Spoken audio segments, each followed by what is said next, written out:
కొన్ని లక్షల మంది తీవ్రవాద సమస్యతో చనిపోయారు. వాళ్ళు చనిపోయారు. 30 ఏళ్లకు మునుపు నేను పోరాడాను. ఈరోజు వాళ్లే సరెండర్ అయిపోయే పరిస్థితికి వచ్చారు. తీవ్రవాద సమస్య పరిష్కారం అయ్యే పరిస్థితి వచ్చింది. రెండో పక్కన రాయలసీమలో ముఠా నాయకులు, అప్పట్లో నేను చూసేవాడిని, ఎన్నికలు వస్తే డబ్బుల కంటే బాంబులు అడిగేవాళ్ళు. ప్రతి ఒక్కరు కూడా ఎమ్మెల్యేగా ఉండేవాళ్ళు. మేము ఎన్నికలు బూతులు కాసుకోవాలంటే మాకు బాంబులు కావాలి, మీరు దానికి డబ్బులు ఇమ్మనో లేకుంటే బాంబుల కోసం అడిగేవాళ్ళు. నేను ఆ రోజు ఆలోచించాను, ప్రజాస్వామ్యంలో ఇలాంటి దౌర్భాగ్యాలేంటి, ఇలాంటి నీతి మాలిన కార్యక్రమాలేంటి. ఆ రోజు ఇంకో పక్క చూశాను, మా ఆడబిడ్డలు కూడా రాయలసీమలో పౌరుషానికి పోయేవాళ్ళు. ఎవరన్నా చంపితే నేను కుంకుమ కూడా తీయను, మళ్ళా అతన్ని చంపిన తర్వాత నేను సాంప్రదాయాల ప్రకారం ఏం చేయాలో అవన్నీ చేస్తామని చెప్పేవాళ్ళు. అది చూసిన తర్వాత నాకు చాలా బాధ కలిగింది. అప్పటికే వెనుకబడిన ప్రాంతం ఇష్టానుసారంగా చేసే పరిస్థితికి వచ్చారు.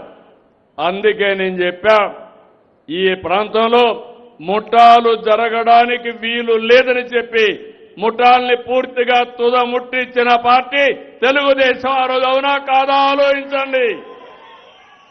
ఇప్పుడు ఎక్కడా లేవు. నాయకులను కూడా కలిపాను, అనేక మంది నాయకులను కలిపా. ముఠాలొద్దు, గ్రామాలు ప్రశాంతతే ముద్దు అని చెప్పి అందరికీ చెప్పి కల్పించా.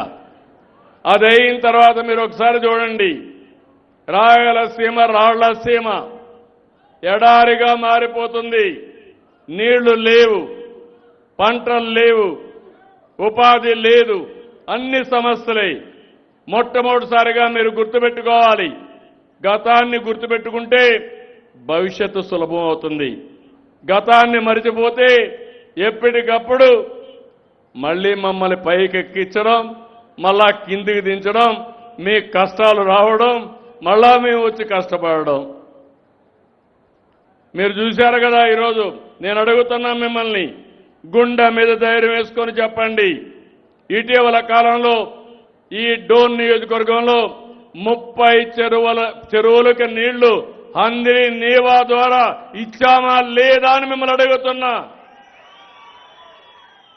ఆ హంద్రి నీవా ప్రవేశపెట్టింది, ఆ ఆలోచన వచ్చింది నందమూరి తారక రామారావు గారికి.